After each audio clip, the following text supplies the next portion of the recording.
We're facing a $3 to $4 trillion moment, and that history will judge us harshly if we undershoot this moment.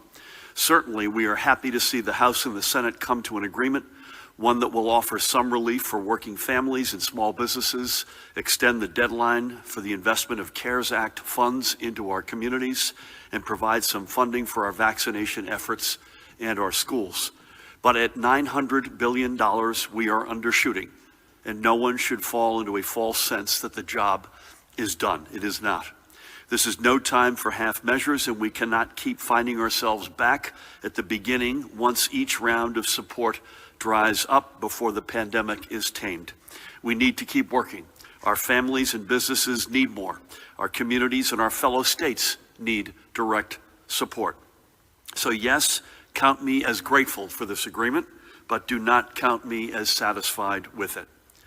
Now, as I mentioned, she's to my left. I've asked the acting commissioner to join us today because we have some really exciting news to announce, and that is the awarding of a total of $10 million in new preschool education aid through a competitive application process that will allow 10 school districts to expand their pre-K offerings in early 2021. Our investments in pre-K expansion are some of the most impactful that we can make. Studies have proven how over a lifetime, every dollar invested in early education is repaid many times over. For numerous communities, our investments in pre-K have also meant more peace of mind for parents who no longer have to worry about daily childcare while they work. Pre-K is an all-around win-win-win. And with the acting commissioner here, we also have an opportunity to go over some of the metrics we're tracking in our schools. Across the past several weeks, we have seen multiple schools adjust their earning schedules, but the majority of schools remain currently open in some form of in-person instruction. As of this morning, 82 schools are currently fully open for in-person instruction. I say schools, districts and or schools, while 362 are currently offering a hybrid of in-person and remote instruction that has some students in the school building at some point in the day. The number of schools providing all remote learning has increased to 320, and 47 districts are operating with a mix of all remote, in-person, or hybrid learning across their buildings. We do believe that at least some of the transition to all remote learning over the past week has been timed with the fact that our schools will close for winter break starting middle of this week through to Monday, January 4th. So closing buildings for the extended period may allow some districts to undertake a full cleaning regime. As we do regularly, we remind districts to report any changes to their plans to the executive county superintendents, and this will be important for us to track which schools may be returning to either hybrid or full in-person instruction after the holidays. And we continue to thank our administrators, educators, parents, and students for continuing to work together given the incredibly challenging and stressful circumstances. Next, we have some good news to report regarding our ongoing efforts to close the digital divide for students who were lacking either the equipment or internet connectivity or both needed for remote learning. Through the hard work of Angelica and her team and in partnership with local districts, the total number of students who currently lack either the proper device or the connectivity for remote learning is now 14,349. That is down more than 54% from the week before last, the biggest one-week cut in the remaining digital divide that we've seen since the department began collecting weekly data early this school year. Moreover, this is a total reduction of about 94% from the initial estimated gap of 231,000 students over the summer. By the way, let us repeat, enormous progress, but 14,349 is 14,349 too many. As we've been noting, the final unfulfilled needs are due largely to ongoing delivery delays, but we are hopeful that these will be filled quickly and this gap will be closed. We may have one more update on this number on Wednesday as our schools enter winter break. And all the statistics regarding the remote learning digital divide are available online at that website, nj.gov/education. So to you, Angelica, and to your entire team, including Interim Commissioner Kevin Deemer, I know we're not going to give up until the unfulfilled need is zero, but I must give my thanks and congratulations to all you have done so far. Next, today I'm signing two executive orders. The first will extend the public health emergency for another 30 days. As we have noted many times before, unless it is extended, these emergencies expire after 30 days, and given where we are currently, we must remain in a proper footing where Judy and Pat and others can have the authority to continue responding to the challenges posed by the pandemic. The second order will postpone the upcoming February fire district elections, March special elections, and all other special elections for filling vacancies or deciding municipal questions until Tuesday, April 20, where they will coincide with the regular April school board elections for those districts which still hold them.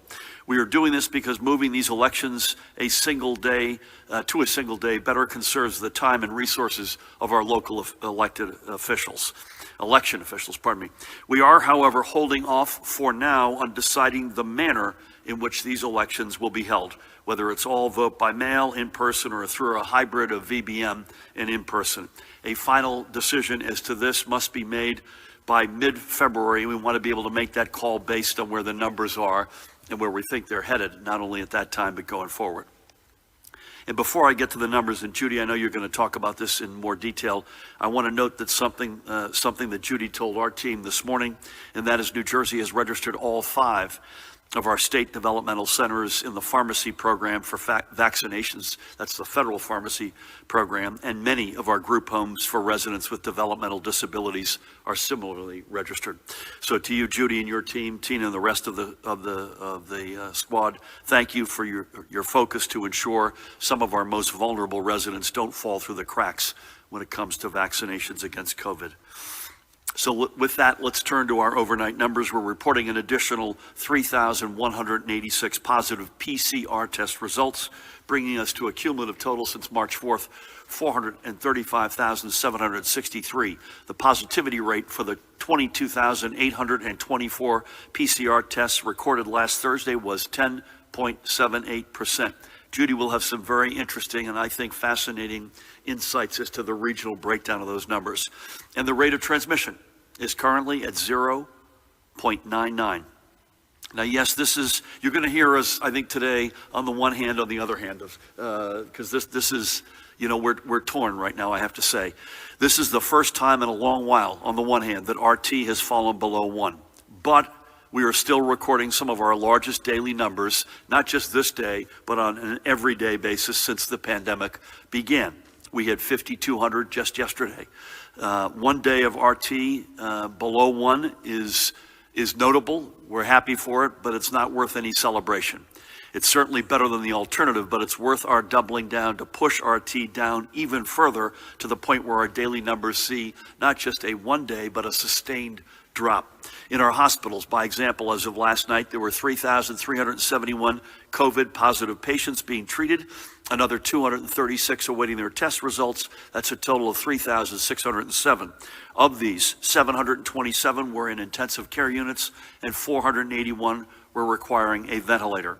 Throughout the day yesterday, this is good news, 306 live patients were discharged statewide. That's good, while another 376 COVID positive patients were admitted, and that is sobering. And even more so, there were 56 reported in-hospital deaths yesterday. Again, this is apples and oranges. These are not yet COVID confirmed, but to give you a spot sense of the numbers and the reality.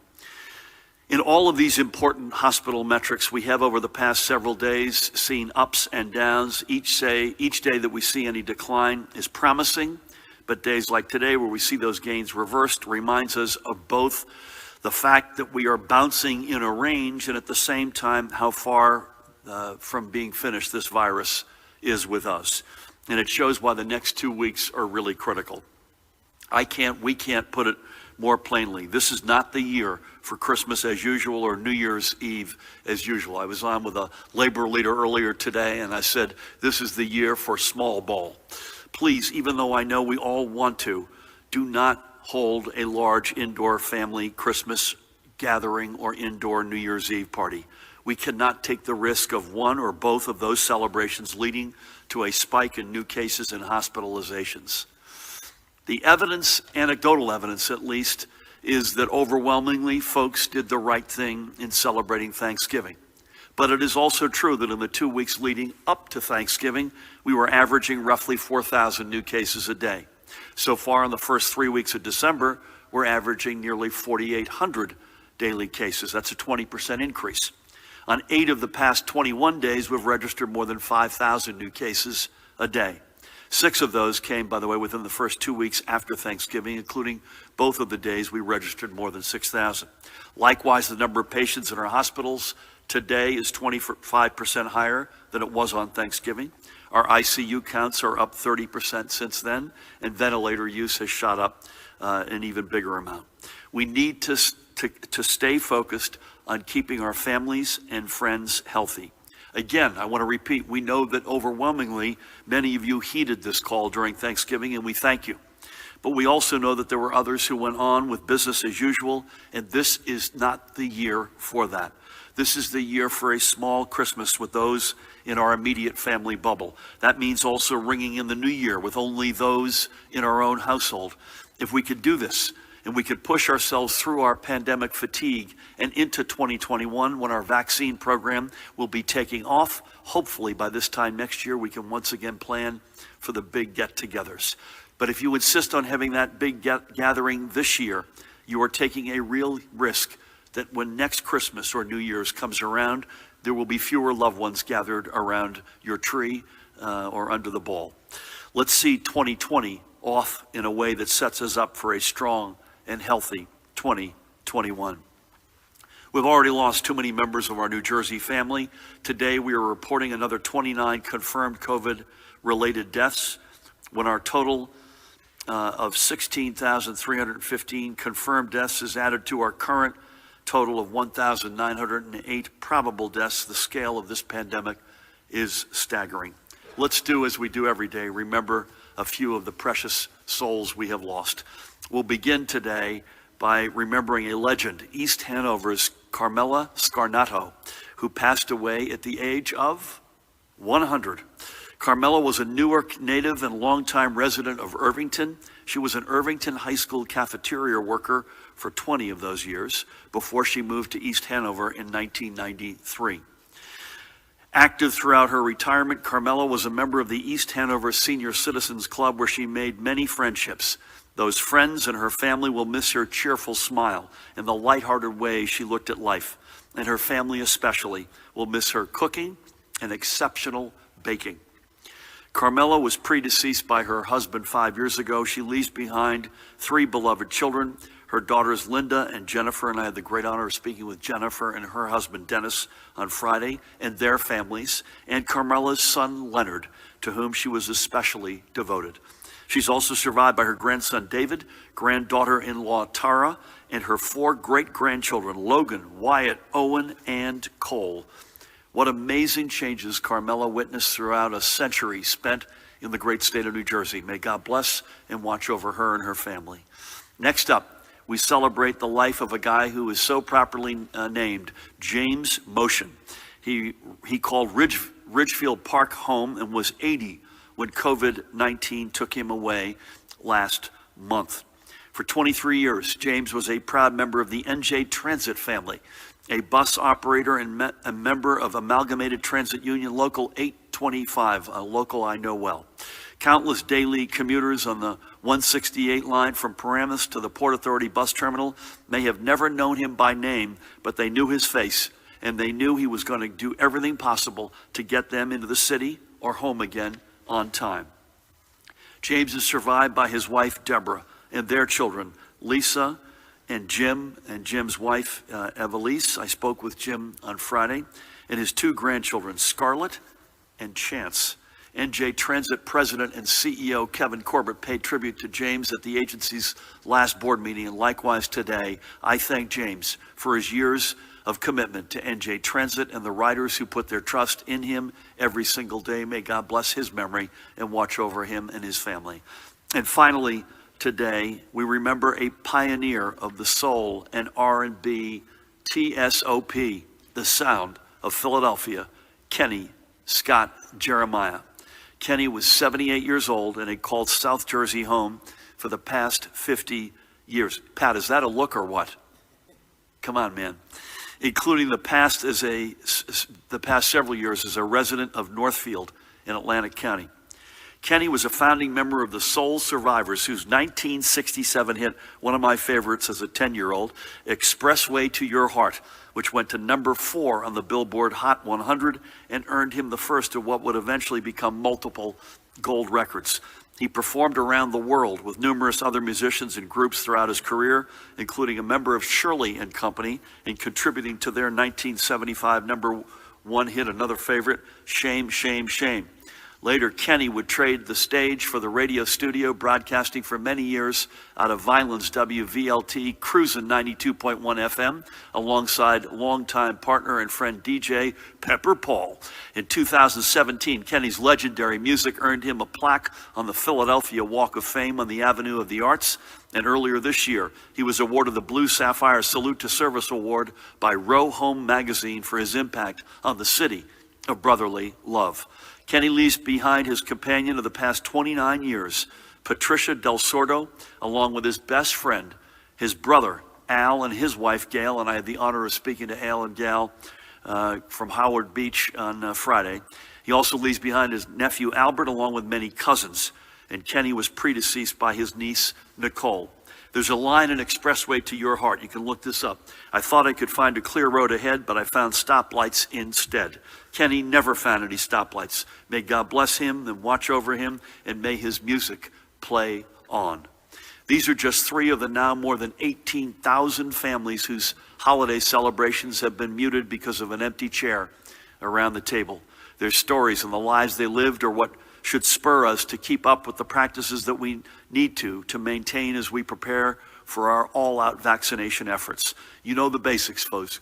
Social distancing, wearing our face masks, washing our hands with soap and water, and just simply using common sense and not going to a big indoor Christmas or New Year's party. And part of this is also working with our contact tracers, whose job it is to help inform those who may have been exposed to ensure they have the resources they need to stay safe and slow the spread of the virus. Over the past week, we've added another 187 members to our community contact tracing corps, giving us just shy of 3,500 tracers on the job across the state. And since we've been aggressively adding to the ranks of our contact tracers over the past several weeks, we're also seeing significant increases in case outreach. A huge thank you to residents who are cooperating with our contact tracers. And for those of you who are still hesitant to answer the call and share your contacts, I remind you that our contact tracing corps is simply trying to break the transmission of the disease. Their task is to alert those who you may have been exposed so that individuals can take proper precautions to protect themselves and their loved ones and receive any necessary support to do so. This can include support for isolation or quarantine, childcare, food delivery, income assistance, or prescription refills. Judy's team has also been increasing their level of direct involvement with local health departments in dealing with hotspot cases, whether that be in deployment of new tracers, assistance with technical issues, or providing additional trainings. And we are seeing improvements in across-the-board metrics from these intervention activities. We also encourage everyone to download the COVID Alert NJ app to their smartphone. So far, the app has been downloaded roughly 470,000 times. Let's see if we can break 500,000 by the end of the year. COVID Alert NJ is free and it is secure. It does not track your locations. All notifications are anonymously handled through secure codes. If the app alerts you of a possible exposure, you'll never know who it was you were near, and they won't know that they're notifying you either. Switching gears, on Friday, we told you about the New Jersey Economic Development Authority's new Sustain and Serve NJ program, through which organizations can receive grant support for the purchase of meals from participating New Jersey restaurants for distribution to residents. As a reminder, the application window is now open, and for more information, please go to that website, business.nj.gov/COVID. Sustain and Serve NJ is among a number of financial support programs available to our restaurants, which we know are not just a vital piece of our state's economy, but their local economies as well. Not just creating good jobs, but enhancing communities. And speaking of which, if you live or work in Trenton, you know Maurice Hallett on the left, the man behind the 1911 Smokehouse, downtown Front Street. Across its 5-year lifespan, 1911 Smokehouse has emerged not only as a favorite lunch spot for countless downtown workers and visitors, but it has become a local meeting spot thanks to the great food and community atmosphere. Maurice had previously worked with the EDA to secure a grant that allowed him to not only pay their bills, but which gave him the flexibility to offer his employees similar hours to pre-pandemic times, as well as provide discounted meals to residents to help them through these trying times. I had the opportunity to check in with Maurice on Friday and to thank him not only for his sense of community, but for his belief in a better future for our capital city. And when you're in Trenton, as we are right now, I encourage you to stop by. His website is 1911barbecue.com, 1911barbecue.com. More importantly, Judy, 11 West Front Street. 11 West Front Street. And finally today, I want to acknowledge the passing of Shirley Grant, the Teaneck-based talent agent who gave some of New Jersey's most famous names their start in entertainment. The list is long, but I'll include just two. Wyckoff's Jonas Brothers, Montclair actress Christina Ricci, among many, many others. She ran her agency named with her own name for a total of 42 years. A Jersey City native, Shirley passed away last Tuesday at the age of 100. New Jersey's mark on the entertainment business, music, movies, television, theater, on and on and on, is a tremendous point of pride for all of us. Shirley spent her career adding to that legendary status. We thank her for all she did to ignite the lights of countless New Jersey stars, and we send our condolences to her family and everyone she helped over her career. That's where we'll leave it this morning. Thank you again. The Monday before Christmas, we'll come back and give you our schedule in a minute, but right now it is my pleasure to introduce the woman to my left, the Acting Commissioner of the Department of Education. We're thrilled to have her here, Dr. Angelica Allen McMillan.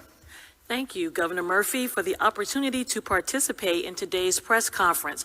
I am thrilled to join you to announce the department's release of $10 million in state funding to expand access to high-quality preschool programs, continuing the administration's commitment to investing in transformative learning opportunities for the state's youngest learners.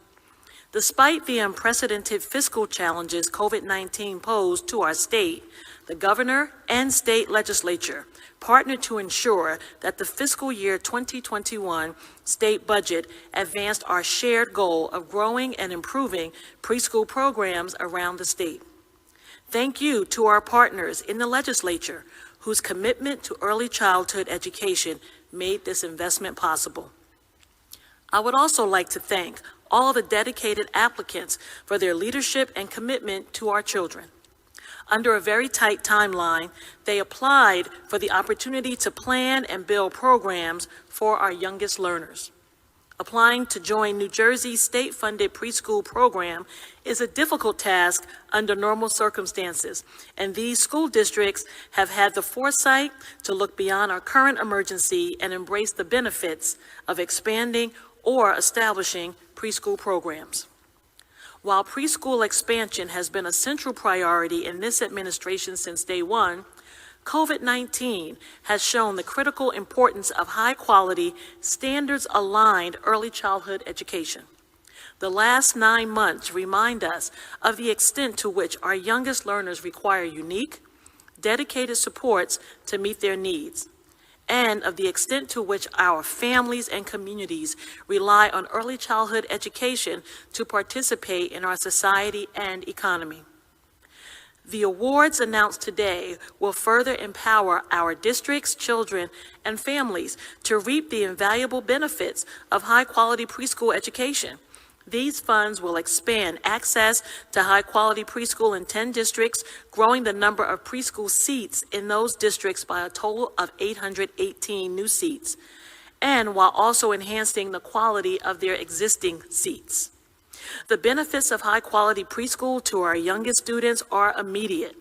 Studies find that the impact of high-quality preschool is realized almost immediately, with improving preparation for kindergarten and resulting in lower rates of grade retention. Long-term, high-quality early education can improve children's learning and development outcomes, narrow achievement gaps, and convey long-term benefits throughout their adult life.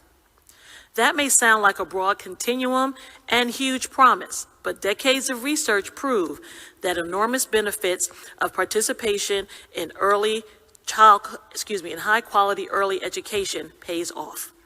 Evidence also suggests that investments in high-quality preschool yield sizable returns at state and local and national levels, while any return that exceeds $1 for every $1 spent indicates that a program pays for itself. Cost-benefit analysis has shown high-quality preschool programs can yield up to $17 in return for each dollar invested, when lifetime outcomes that result in contributions to society are considered. For all these reasons, we are eager to begin working with this year's awardees on implementing or expanding high-quality preschool programs. New preschool seats will be open no later than February 1st of 2021. Building on and in parallel to this progress, the Department of Education is also working diligently to safeguard the well-being of contracted preschool providers by ensuring full contracted payments from December through February 2021 to continue services through this difficult wave of the COVID-19 pandemic with an eye on long-term sustainability. For more than 20 years, the Department of Education has been using preschool as an intervention for increasing school readiness. New Jersey has a remarkable stature in our nation's early childhood education field. Through his significant commitment to expanding access to high-quality preschool for more 3- and 4-year-olds, Governor Murphy enhances the stature and continues his record of monumental investment in education. Making this investment in preschool is how we grow a stronger and fairer economy that works for every family. Thank you. Angelica, thank you. I said it, you said it, I want to triply underscore. First of all, it's great to have you here, and great to have you at the helm of the Department of Education. There isn't a better investment dollar in anywhere that I know of, but certainly within the realm of education, than getting kids early and getting them into our flow at a young age, and the payoff is extraordinary. And by the way, when you speak to the folks who are leaders in the communities where we have pre-K and we're expanding, it becomes yet another magnet for those particular communities. I can't wait till the entire state has it, and therefore it's a magnet not just for given communities, but for the entire state of New Jersey. So thank you, and thank you for your leadership. I'm going to do something I haven't done since we've been here. I have to actually go out and take a quick call, but it's for good reason. But please help me welcome the woman to my right who needs no introduction, the Commissioner of the Department of Health, Judy Persichilli. Thank you, Governor. Good afternoon. Well, much has been said about the federal pharmacy program and its implications for New Jersey. So I want to start with an overview of the program and the decisions the department made to include as many of our vulnerable populations in congregate settings into the program as possible. In October, the CDC partnered with CVS and Walgreens to create the Federal Pharmacy Partnership Program to provide vaccinations to nursing home and assisted living facilities.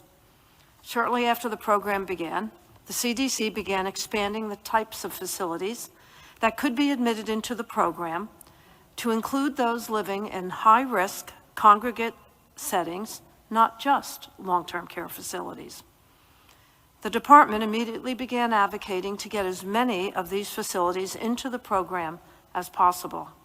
The reason for this advocacy was to ensure that all individuals in high-risk congregate settings would have equitable access to the COVID-19 vaccine.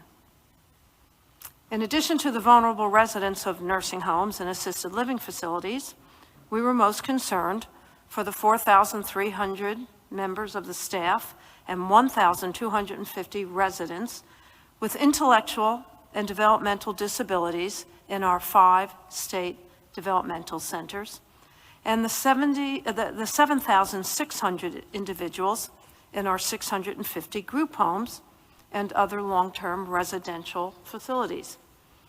Within the disability community, there are strong advocates who have been unrelenting in letting the department know how critically important it is to get these residents, their loved ones, vaccinated as soon as possible. The advocates gave voice to the voiceless and opened our eyes to the thousands of individuals in New Jersey reliant on the department to make this decision.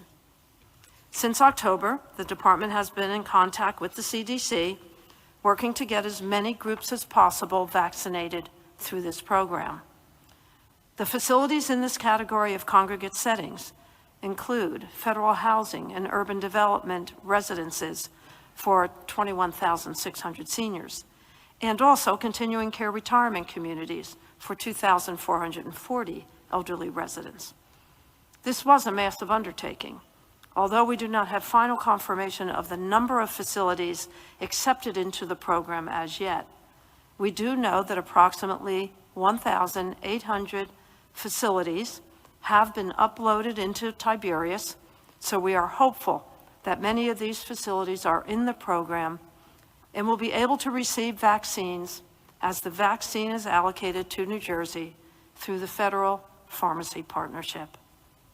That means that in addition to the 91,700 residents and 90,000 employees in nursing homes and assisted living facilities, approximately 9,300 residents in our state developmental facilities and group homes, 21,600 individuals living in HUD, senior housing, and several thousand more in residential settings will have access to vaccines as they come into New Jersey. All of these individuals are at high risk. Due to the number of individuals involved, this will take some time, but the vaccinations will be rolled out in an orderly manner, with vaccinations taking place at sites where the residents reside. As I stated, this proved to be a more complex task than first imagined. Many of these facilities did not have the information systems technology to support the requirements to get into the program. After receiving the approval of the CDC, the department undertook the task of uploading their information from all of the facilities that did not have IT capability. So throughout November and December, the staff of the department assisted these facilities. This was the work the department was engaged in, and it was a decision the department made to once again include as many vulnerable individuals as possible. And this resulted in our start date of December 28th. It was a decision made to give access and hope to those in need, not the least among us, but for those who should be the first. To further complicate the process, the CDC has strict rules regarding when the long-term care program can be started. In order to start the program, states were required to have 50% of needed doses reserved for the program a week prior to the launch. In other words, CVS and Walgreens would not be able to start vaccination of residents and staff at nursing homes until the state had at least 50% of the needed vaccine doses. In the first week of Pfizer allocations, the state reserved 21,450 doses to build up the reserve for the long-term care facilities, while also allocating 54,600 doses to protect our frontline staff in hospitals. That decision was made to protect staff that will be needed in the event of a second surge. This week, which is the second week of Pfizer allocations, the state is reserving 34,125 vaccines for the long-term care program, which will reach the CDC's 50% threshold needed to start the program next week. For the third and fourth weeks of the Pfizer allocations, approximately 28,000 doses are planned to be reserved. Given the reduction of Pfizer allocations, the CDC changed the requirements from the 50% needed in reserve to 25%. The CDC indicated that if the state maintained its plan, reserving 50% 1 week before the first clinic, followed by 25% each of the next 2 weeks, that Walgreens and CVS would likely be able to schedule and host clinics more quickly. And so the state is keeping the original plan to have 50% of these doses reserved a week prior to our clinic start on December 28th. Of course, as I reported Friday, the information about anticipated doses and shipments of both Pfizer and Moderna keeps changing. The previously expected second tranche of Pfizer doses for this week was 86,775. And now, based on what is entered into the federal Tiberius platform, we are expecting 53,625, a reduction of 38%. The previously anticipated total Pfizer doses for December was 273,375.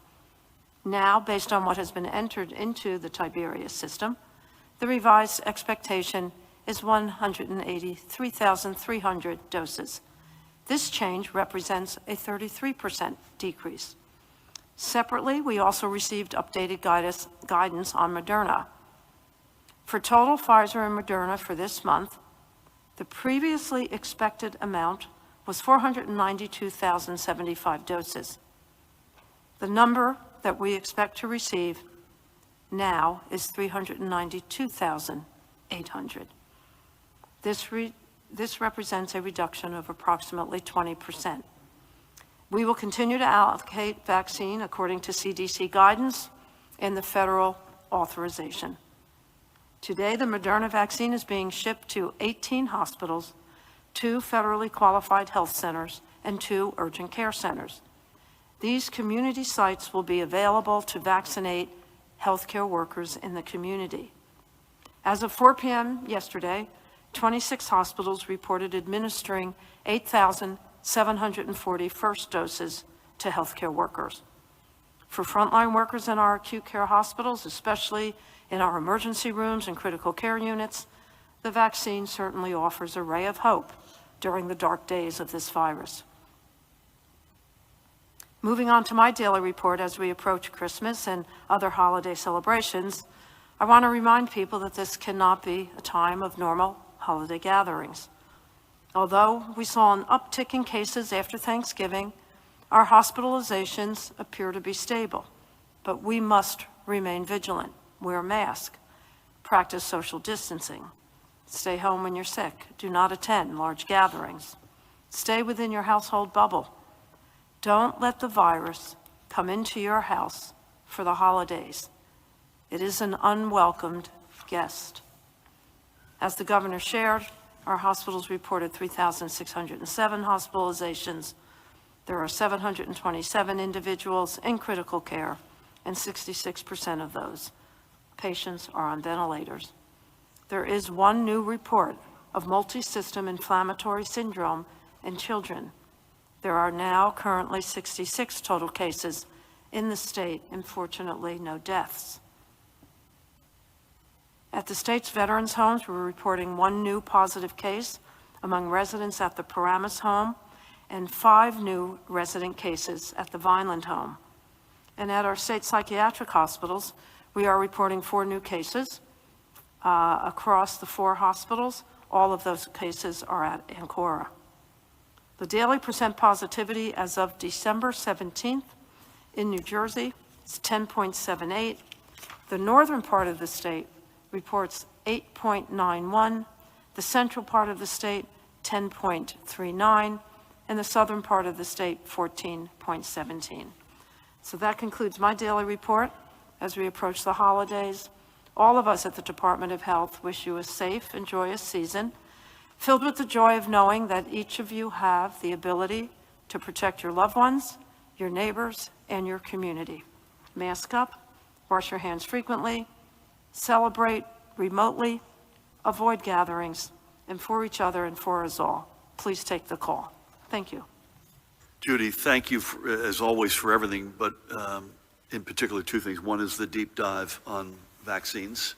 And again, we've got a White House call right after this, and my guess is the story will continue to evolve. I think anybody who thinks this is a straight line, easy task, that there aren't going to be bumps, twists, or turns in the road is not paying attention to how complex this process is going to be. Second thing is the northern positivity rate of 8.91%, clearly higher than you want it, I want it, anybody wants it. But that to me is significant. And you look at the county numbers in the metro New York counties today, Bergen, every one of these cases, obviously, we take seriously. Bergen, 240, Essex, 226, Hudson, 224, Passaic, 199. Just to stop there for a second, it was 50 to 100% higher than that a week to two ago. And in the sort of the SWAT team approach, getting in there with the variety of resources that your folks bring to the table, clearly has begun to have an impact. Again, whether or not we can sustain that, I think that's largely up to us. The fire department can't put out every fire if the entire place is on fire, but that hose works if we can collectively bring this under control. So thank you for that and for all. Pat, as always, we got obviously compliance. We've got some, it looks like Christmas Eve may be bringing us some slop here. Any sense of the weather, compliance, other matters? Great to have you. Thank you, Governor. Good afternoon. Good to have you here, Doc. With regards to executive order compliance, since we last met, there's been 4 separate incidents in Newark, 2 days in a row. The China Garden, police responded there, and employees were cited for preparing as well as serving food without facial covering. Also, Newark police responded to Kelcher Pub and issued 3 different employees similar citations, preparing and serving food without facial coverings. In Stratford, police responded to a noise complaint at a private residence. That homeowner was cited now for the second time for a violation of the executive order. And with regard to the weather, Governor, yes, I think there might be some light snow actually tonight, Thursday, 1 to 2 inches of rain, which they may transition over to snow on Christmas. It's a system coming, I think, off of the Great Lakes, and the models are still, the confidence isn't very high, but we'll know as the next day or two goes on if we may just get that white Christmas after all. It looks like a pretty dramatic drop in temperature Thursday into Friday. That's correct, too. I always like being with you. I'm hoping not to spend Christmas morning with you at the STEM C, so, but if we have to, we will. Thank you for that. So speaking of which, we'll start with Charlie. Before we do, we're going to go, unless Mahan says otherwise, Monday and Wednesday this week and Monday and Wednesday next week. So we will take Christmas and New Year's Day itself. We will not be with you, but otherwise we'll go Monday, Wednesday in person. And we'll be virtual and electronic with you for the other days.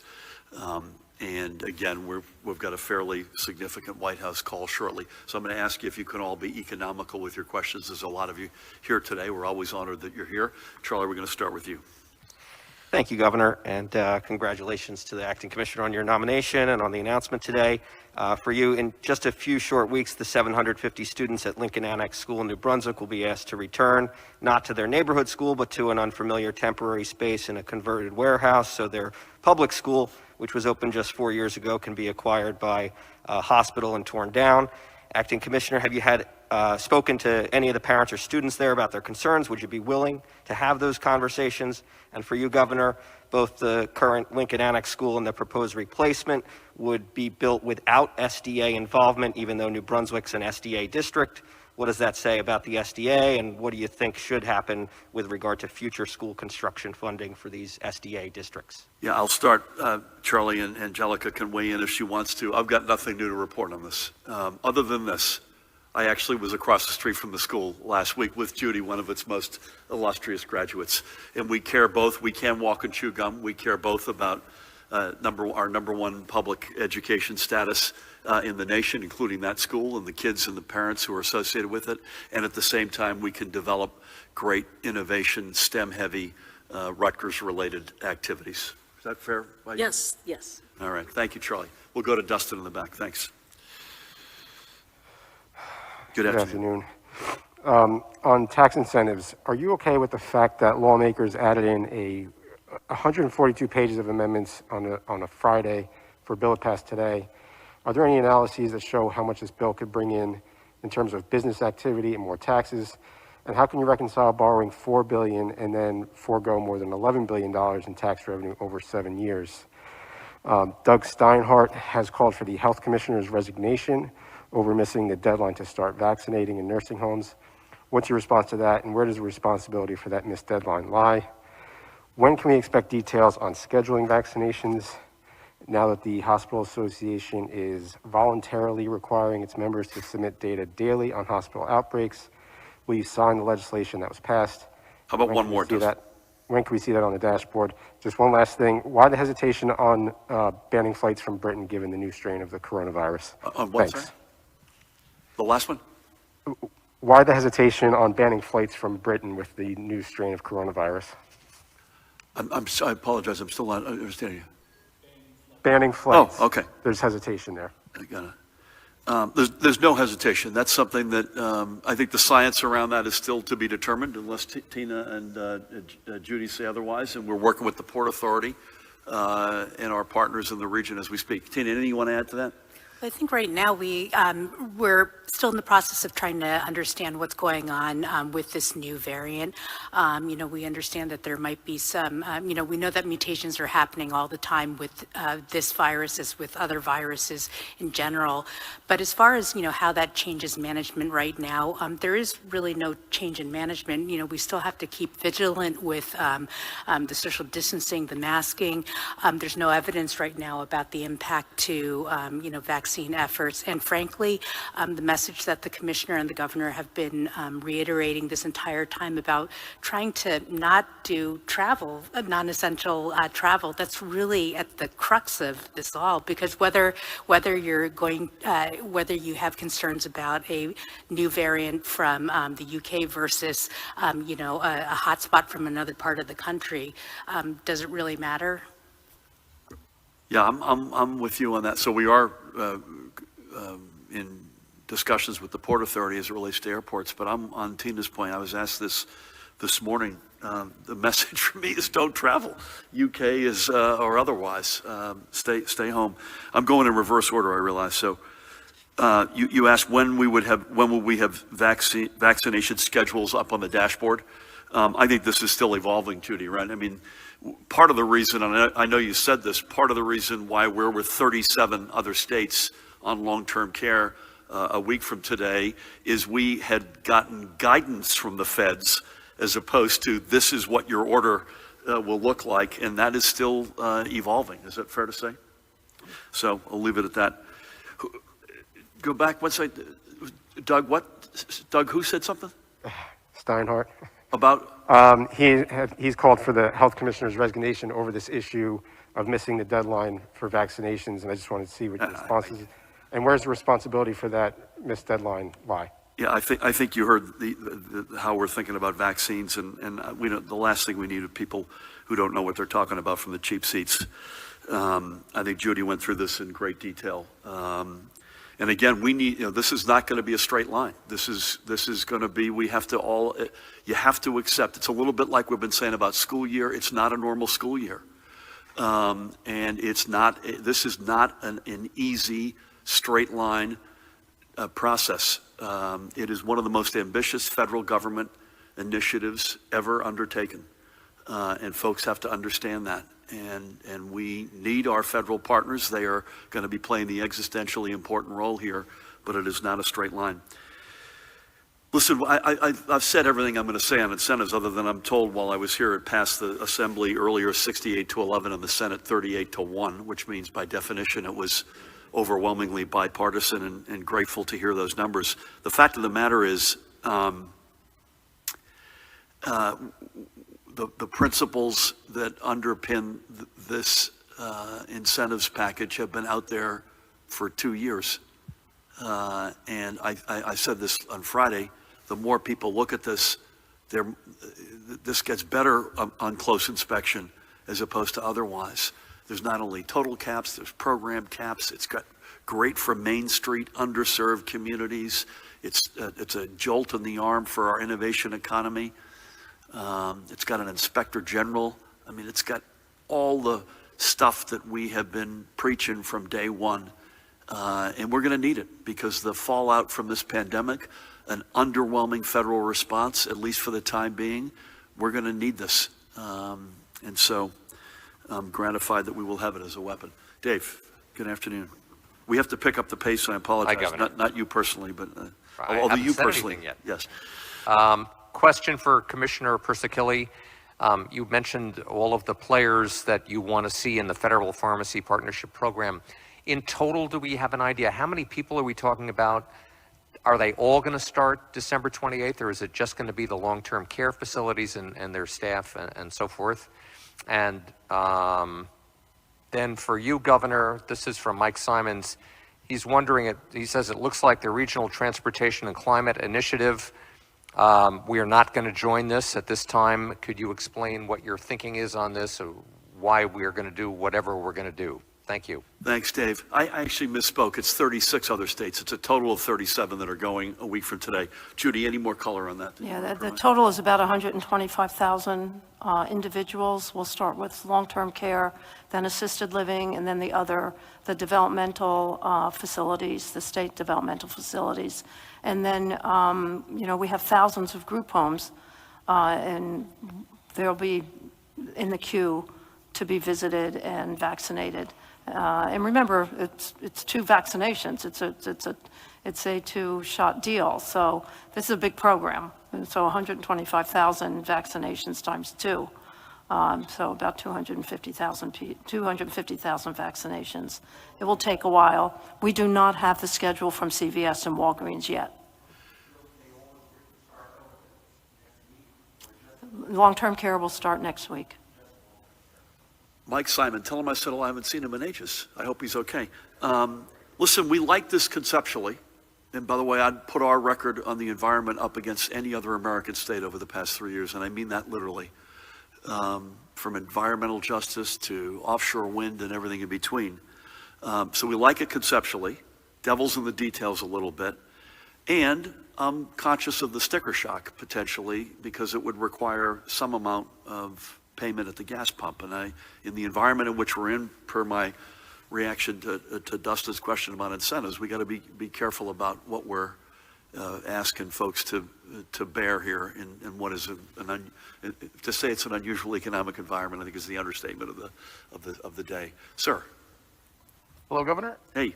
On vaccines, other states appear to be immunizing people at a much faster pace. New York State vaccinated some 19,000 people last week, while New Jersey got to less than 2,200. Regardless of federal shipping delays, are there end-mile logistical problems, staffing shortages, or other issues that have slowed the pace of this process in New Jersey? And you said the state has registered all 5 of the state developmental centers in the pharmacy program for vaccinations. Does this mean that they will be vaccinated after healthcare workers? At the same time as, at the same time as people with underlying conditions, and can you explain also about people with intellectual and developmental disabilities who live at home? Will they also be prioritized in terms of getting the vaccine? Thank you. I believe, Judy, you should address this, but I believe that it is purely in our case a slight lag in hospitals reporting into the system. I'm not aware of any logistical issues other than the readjustment of the numbers that we've already mentioned on the Fed side, and we had a little bit of a delay because of the storm last week, but I think we like what we see. Any more comments, Judy, on the state homes as well as the intellectually and developmentally disabled? I think you did all this, but for the federal program, we believe we are able to get in the state developmental centers, those facilities, and the group homes. For the developmentally disabled. Thank you for that. Alex, you got any? Good afternoon. Good afternoon. For Commissioner, we're working on a story about New Jersey Mobile Healthcare from Wyckoff, a private ambulance company that's being accused of mishandling a COVID patient. Now, I'm probably sure you haven't heard of that specific case unless you have. Can I ask you generally, has there been any guidance issued to private ambulance companies during the pandemic about how they should handle COVID patients? And has the Department of Health revisited any of the licensing that's being done for private ambulance companies because of the stress and strain? And have you seen any evidence that private ambulance companies are being used more because some of the public agencies are overwhelmed or there are people out? And I also wanted to get just a little bit more clarification on the vaccine deadline. It sounded like, and I want to make sure I'm clear on what you said before, did the federal government sort of change the rules midway in terms of the percentage of vaccine? Was this something that the state came into late because the long-term care facilities were overwhelmed? Or was this simply a situation where your workers didn't operate fast enough? And for the governor, General... Last one, Alex, let's go. It is my last one. General Perna spoke over the weekend about the discrepancy in the numbers of vaccines going to the states. He took full responsibility. Do you accept his explanation? And do you take responsibility for missing the deadline for vaccines in long-term care? Nice try. By the way, I have a lot of regard for this guy, and it's so refreshing to see somebody stand up, particularly in that administration, and say, you know what, I screwed up, and it's on me, and not pass the buck.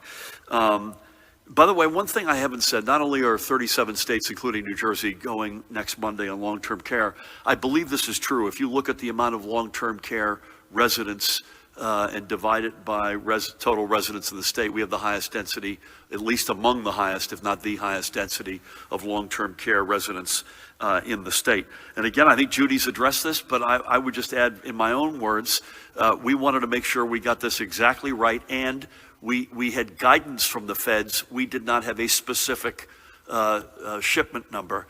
And you don't want to start a process where you've got a demand that you're not able to fulfill, especially on the back end. And anything more on that, Judy, and/or I don't have any color on the ambulance companies. I know they got guidance from you. I'm not sure. Yeah, that's they have not gotten guidance lately. We have had stakeholder calls on the vaccine program for all first responders, but we have not done anything lately for private ambulances. We could get back to you. I'd love to know offline if you could give us the specific situation we could follow up on. Sure. I mean, you've been crystal clear in your guidance about cohorting and separating that's all. In all aspects of the health system, COVID from non-COVID, and that includes both patients and/or residents on the one hand and staff on the other. We'll come back to you, though. Daniel, we'll go to you if you could go up next. Thank you. Hi, Governor. Hope you're doing well. We're well. So regarding incentives, given the uncertainty with what the commercial real estate and office buildings will look like post-COVID in virtually every other industry in the state, does it make sense to rush through this economic incentive package thought of or used in a pre-COVID economy before we know what a post-COVID economy will look like? Will you and lawmakers have to revisit these incentive programs in the future? You frequently criticize politics as usual, and you've used that phrase with Grow New Jersey as the main culprit, so why push through a much larger bill that gives that impression, and that gives the impression of politics as usual, or that there might not be something in the 220-page bill that would stand up to public scrutiny if there was more time to digest it? And more on topic, next year, will you be doing a post-mortem of how your administration handled the pandemic, and what would you look at? What would you put in the playbook, and what do you think your administration needs to reconsider or look back at? Thank you. The answer is we will be doing a postmortem. I think we've been crystal clear about that. And on some of the stuff, we're not waiting. So we're trying to do some of this on an iterative basis. But there's going to be a full review. Look at what Judy did with the Manat firm to come in on long-term care and hold up a brutal mirror that no other state was willing to do the extent to which we did. And that's led to laws that I've signed. It's led to executive action. But the answer is yes. Commercial real estate is clearly an answer. I think that was your first question. There's no good answer to that right now. Nowhere in America, probably nowhere in the world. We spend a significant amount of time talking about whether or not the rebalancing of where people are working and how they're working, where they're living, is temporary, permanent, or somewhere in between. I continue to think you've got smaller, this is my personal view, you've got headquarters that are smaller, you've got some amount of ongoing work from home, and then you've got pods and other sort of halfway places that are sort of plug and play. That to me is where I think the logical, where this ends up. I couldn't disagree with the premise of your question about whether this is yet another business as usual or corporate giveaway. I mean, come on. Everything we asked for is in this bill. Literally everything. Everything. Not most everything, everything. Caps, Inspector General, program caps, Main Street, underserved community, brownfields, historical, venture capital, literally everything. We have gone, this is the way I think of it, we've gone from a corporate giveaway plan to an economic development plan. That's what this bill is about. Thank you. Let's go, Nikita, to you, and then over to Brett to take us out. Sure. So you'll be happy that Dustin asked most of my questions. But at the start of the year, Is there some kind of a deal here? Or? at the start of the year, I think in February, you introduced a package of ethics reforms that would remove the legislative exemption from Oprah and require a 72-hour waiting period for the final versions of bills before they could get an actual vote. So I'm wondering, these have seen no movement since the pandemic. Are these bills dead? And then separately, how is the rush on tax incentives, especially when a bill is being amended with 140 pages of changes during a committee hearing? How is not condemning something like that anything short of a betrayal of the values in those reforms? Is that it? Yeah, that's it. A little bit like, do they know that you'd beat your dog is the premise of the question. I'm going to say this, and I'm going to probably say it for the last time. This package was, other than probably the size, and by the way, we're in a pandemic, and we need more help as opposed to less, particularly when the feds undershoot, which they have done. Everything in this bill was signaled as much as 2+ years ago.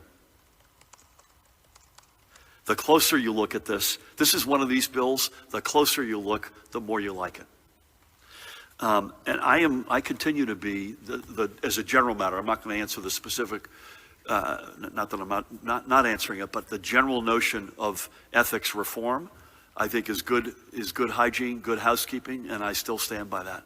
Where that goes, I don't know. It's clearly one of many things. If you go back to February, we were or January, we were headed in one direction and we've been hit by a truck over the past 10 months. But as a conceptual matter, I still like the notion. Thank you. Brent. What is the status of making rapid test results available, and does that give any more clarity on hotspots where these tests are being deployed? Why did the state not respond to the Associated Press's request for how much the state spent on PPE and medical equipment in the early days of the pandemic? And you have a bill on your desk to add additional unemployment benefits through February 27th. Will you sign it now that the federal stimulus package has been set with more for the unemployed? Judy, you want to give a quick sense of the rapid tests? I don't know that it tells us anything more about the hotspots, right? No, but we use them to be able to quickly isolate or quarantine individuals. And we're starting to report the antigen tests. That's a difficult situation because so many of them are being deployed. And now there is a test that will be coming out that you don't need a physician's order and you can do at home. So I think we're going to see increasing rapid tests. I know Dr. Tan and I talk about this a lot because we'll lose somewhat control over how many positives and negatives we have. But no. We are tracking antigen tests as we're trying to develop a system to track antigen tests as they come in.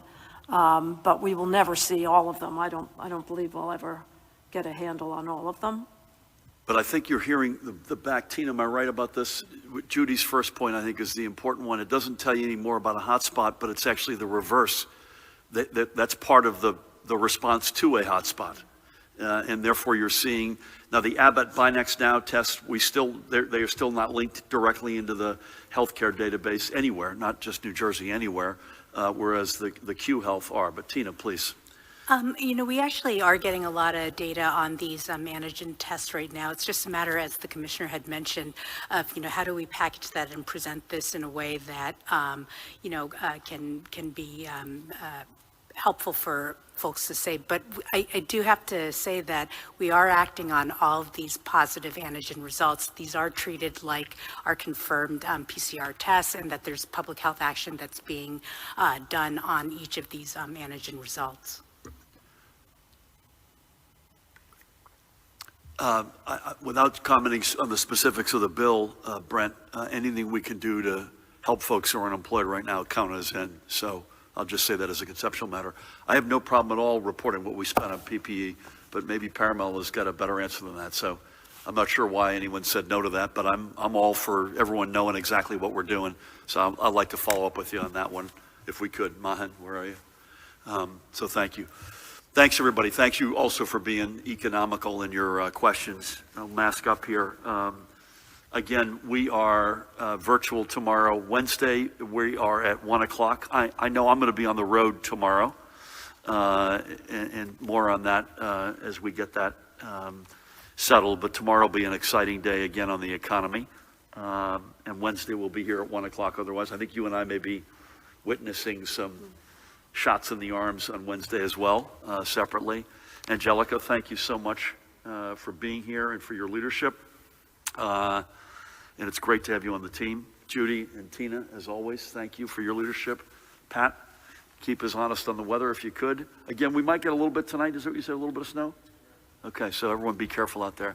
Jared, Paramel, Mahan, the whole team, everybody, again, keep doing what you've been doing overwhelmingly. Small ball, don't let your guard down, stay at it. Slowly but surely, we dig out of this thing, and with your help, we'll be able to